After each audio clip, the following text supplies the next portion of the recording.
Alors aujourd'hui je vous reviens, tout simplement pour une raison toute banale. Je vous reviens avec un immense plaisir pour vous apporter un maximum d'astuces. J'essaie de rassembler 5 astuces par zone que je vais vous proposer, donc le visage, donc le teint aussi, ainsi que les lèvres, les yeux et les ongles. Donc voilà, j'espère que ça va vous plaire, si pas, tant pis pour vous. Allez, on va commencer sans plus attendre. Alors pour le visage, dites-vous que par exemple pour l'épilation de sourcils, si vous voulez quelque chose de beaucoup plus beau et harmonieux en fonction de votre forme du visage, pensez que si vous avez le visage rond, pensez à faire quelque chose de plutôt qui a une forme d'angle sur votre visage, que si vous avez un visage beaucoup plus allongé, faites plutôt une forme plus ronde, tout simplement. Au moins ça sera plus harmonieux, ça fera quelque chose de beaucoup plus doux au niveau du regard. Ensuite, pour la peau, pensez toujours à l'hydrater. Pensez mettre une crème de jour, ici par exemple une crème comme celle-ci, en fonction de votre type de peau, du moins qu'elle est hydratante. Ça vous permettra de fixer plus longtemps votre fond de teint et également de préserver votre peau des agressions solaires. Alors pensez toujours à mettre une crème avec un SPF, c'est toujours un plus. Alors ensuite, bon maintenant, petite parenthèse, vous ne mettez pas de fond de teint, la crème de jour c'est quand même obligatoire. Ensuite, si vous voulez un teint beaucoup plus radieux, quelque chose de beaucoup plus lumineux, et que vous avez la peau par exemple mixte à grasse, ou alors que vous ne savez pas comment faire et que vous vous trompez de crème de jour ou elle est trop grasse, achetez simplement de l'huile essentielle de citron, quelques gouttes avec votre crème de jour et vous en faites quelque chose de matifiant pour toute la journée et ça vous donne un teint beaucoup plus lumineux. Ensuite, je reviens avec ça, j'en avais déjà parlé au tout début de ma chaîne et je continue à le faire, c'est pas mal. C'est comment mettre de l'huile de carotte par exemple avec votre crème de jour, pas avant l'exposition solaire. Par exemple, une journée comme aujourd'hui, quelques petites gouttes suffisent, comme il fait gris. Au moins, ça vous permet d'avoir un côté auto-bronzant sans problème. Enfin, vous accélérez le bronzage avec l'huile de carotte, tout simplement, pas auto-bronzant, ne me trompez.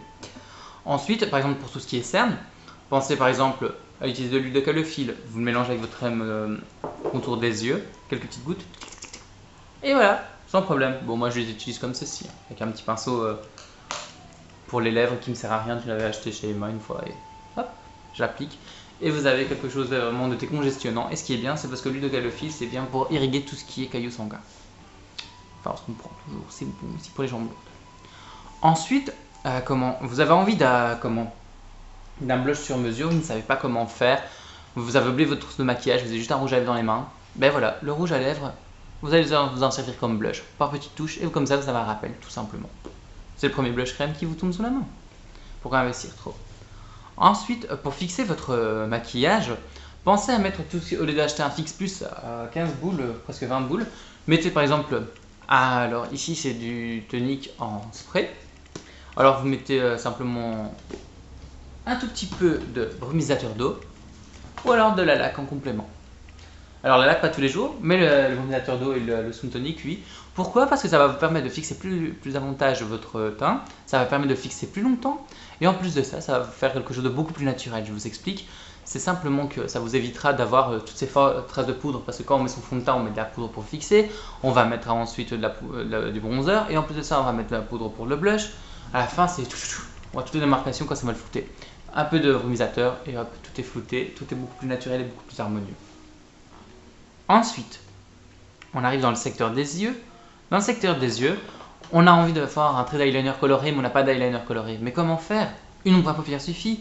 Vous prenez simplement des gouttes pour les yeux, exemple de la Frasia, ou alors vous prenez un brumisateur d'eau, vous vaporisez simplement, ou alors vous imbibez votre pinceau d'eau, vous mettez dans l'ombre à paupières et vous en faites un trait d'eyeliner coloré, fait sur mesure, et même à la maison. Et mais, dis n'importe quoi. Ensuite, pour tout ce qui est par exemple pour la muqueuse de l'œil, alors on dit toujours mettre un crayon noir, c'est bien, machin, c'est bien, mais il faut qu'il tienne, n'est-ce pas? Parce que s'il bave, c'est moche. À défaut de prendre un crayon comme ci comme là, prenez un eyeliner gel, tout simplement. L'eyeliner gel va vous permettre de fixer plus longtemps et d'avoir quelque chose qui tiendra toute la journée, sans problème. Ensuite, si on ne veut pas ça, on veut quelque chose de beaucoup plus lumineux, qui va mettre son regard en avant, prenez plutôt un crayon beige, ou alors, celui-ci c'est un de chez l'arme de chez Kiko.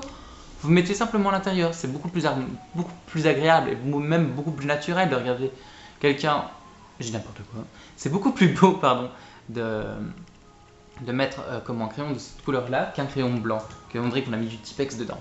Mais non, c'est une question de goût, mais à défaut de faire profitage, on va être belle.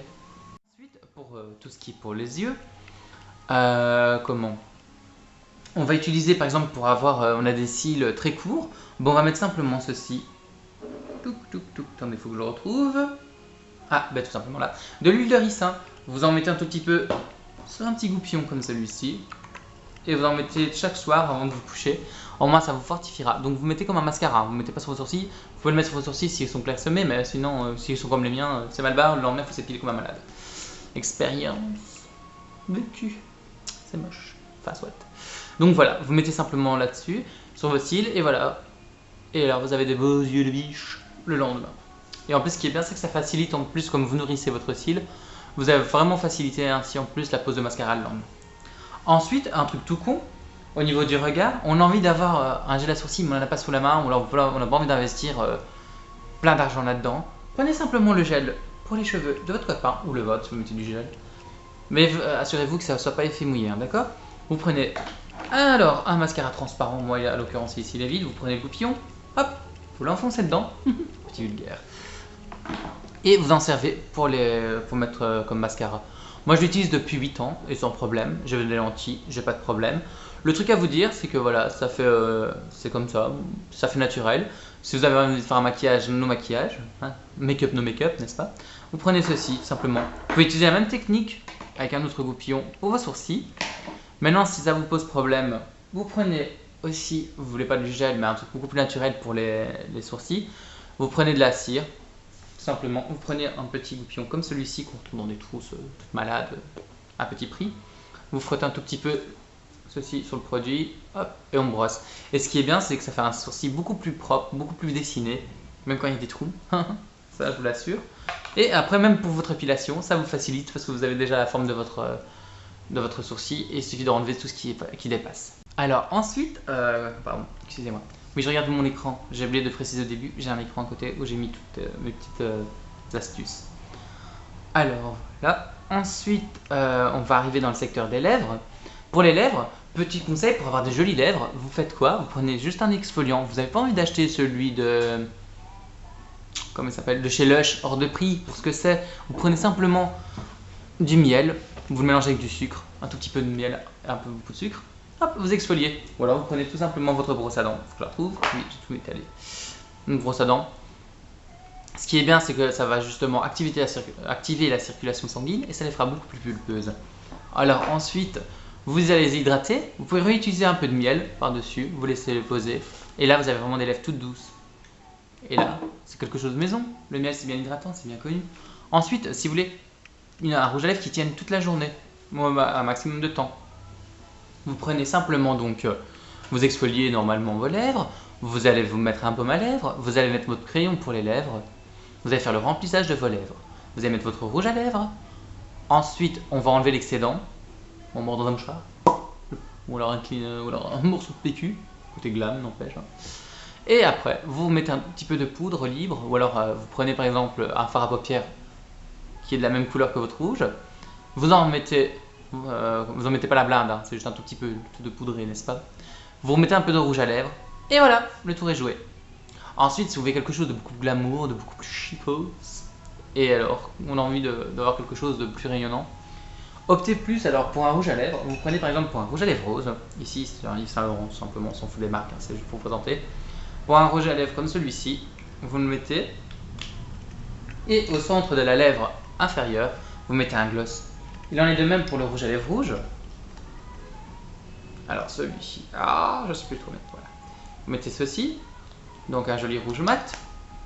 Et vous allez mettre soit un orangé, pour le côté beaucoup plus chicos, beaucoup plus travaillé, beaucoup plus original, ou alors un comme celui-ci, qui lui est plus, ils appellent ça aubergine, voilà, tout simplement.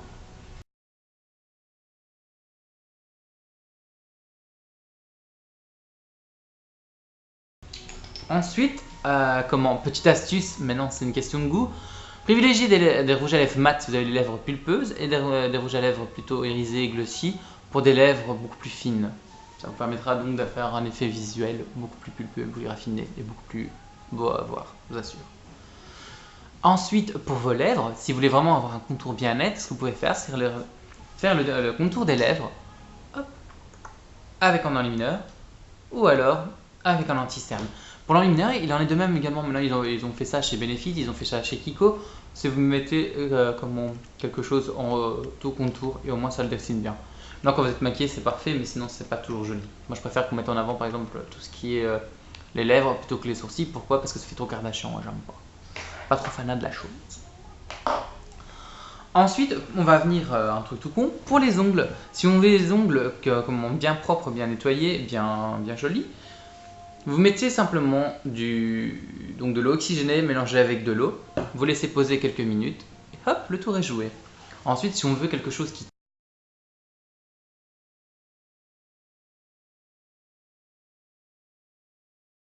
tienne toute la journée et qu'on ne veut pas, enfin même toute la journée, même le plus longtemps possible, ce qu'on doit faire, nettoyer ses ongles, parce qu'il faut des mains propres, des ongles propres.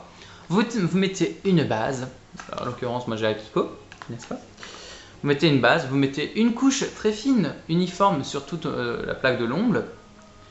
Même si on va en transparence, pas de souci, vous laissez sécher. Sois patiente, laissez sécher. Une deuxième couche, on le laisse sécher. Une troisième si nécessaire. Si pas, vous mettez directement votre top coat. Enfin, directement, ça tourne un peu quand même. Hein. C'est une bonne manicure, il faut compter une bonne demi-heure. Si t'as pas le temps, laisse tomber. Donc voilà, vous laissez sécher, vous mettez votre top coat et le tour est joué.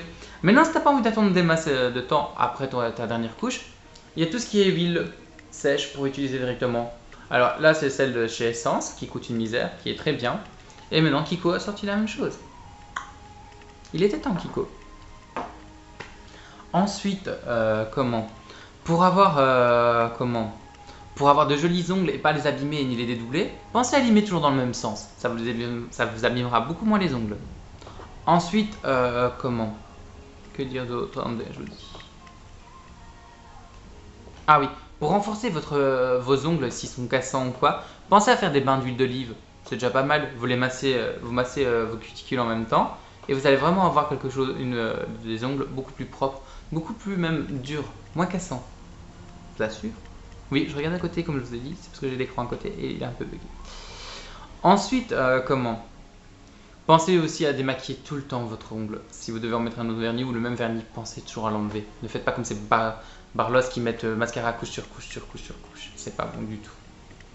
Et si vous voulez quelque chose de beaucoup plus facile, même pour appliquer votre vernis, et que vous voulez abîmer tous les petits défauts qu'on a avec les vernis brillants, pensez à les polir avec un polissoir tout simplement. Alors maintenant, une petite règle aussi du maquillage. Petit conseil, nettoyez toujours vos pinceaux, toujours. Prenez de l'alcool à 90 degrés, faites-leur un shampoing ou alors avec un savon de Marseille pour le pinceau pour le teint. Mais pensez à le faire régulièrement, c'est important. À la fois pour votre peau et à la fois pour votre maquillage, si vous voulez qu'il tienne plus longtemps. Après, mettez-les à l'abri de la lumière et à l'abri de l'humidité. Moi, ce que je fais, c'est que je mets tout dans tes tiroirs. Forcément, c'est un mode de rangement. Mais tout ce qui est vernis ou quoi, si vous les mettez à la lumière, forcément, ils vont mourir. Et après, on va dire, ah, t'as vu, t'as du maquillage, ça fait des années. Après 24 mois, mais il faut le jeter. Hein. Alors, dites-vous juste un truc, un maquilleur comme une maquilleuse, s'il écoutait ce conseil, tous les ans, il jette son stock, en fait. C'est impossible. Si vous en prenez soin, il n'y a pas de souci. Donc voilà, c'est pas pour autant que mon maquillage est pourri, ou alors que le maquillage de la maquilleuse est pourri, ou alors que le vôtre est pourri. Si vous en prenez soin, votre maquillage, il vous le rendra, je vous assure. Et dernière petite chose, pensez au maquillage. Quand vous allez dans un magasin de maquillage tel que Kiko, Sephora ou quoi, évitez de vous jeter dans les rouges à lèvres qui vous donnent envie de vous les bouffer. Il faut pas. Pensez au nid de bactéries qu'il y a dedans, quoi. C'est dégueulasse. Et ne prenez pas celui de votre copine, même si c'est votre meilleure pote et qu'elle semble propre. Ne mettez jamais son rouge à lèvres, même pas son baume à lèvres. C'est comme si vous vous lavez les dents avec sa brosse à dents, quoi. C'est pas ce qu'on veut, c'est dégueu, n'est-ce pas? Bon, voilà. Bon, ben j'espère que j'étais assez sympa avec vous, avec ces petits trucs et ces petites astuces. J'espère que ça vous a plu. Je suis désolé d'avoir regardé un peu l'écran. Ensuite, petites astuces aussi, un petit dernier pour le truc. Si vous avez envie de garder plus longtemps vos rouges à lèvres ou vos textures crème, vous voyez les petits sachets qu'on reçoit avec les baskets à l'époque on avait pour absorber l'humidité. Vous mettez ça, moi j'en ai plein dans mes tiroirs où il y a des rouges à lèvres. Et franchement, pas de souci, ça va bien.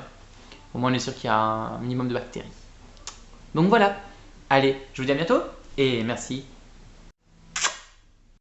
Et les Chocapix, je ne vous oublie pas. Micheline va revenir, je vous assure, d'ici peu. Reste à l'écoute.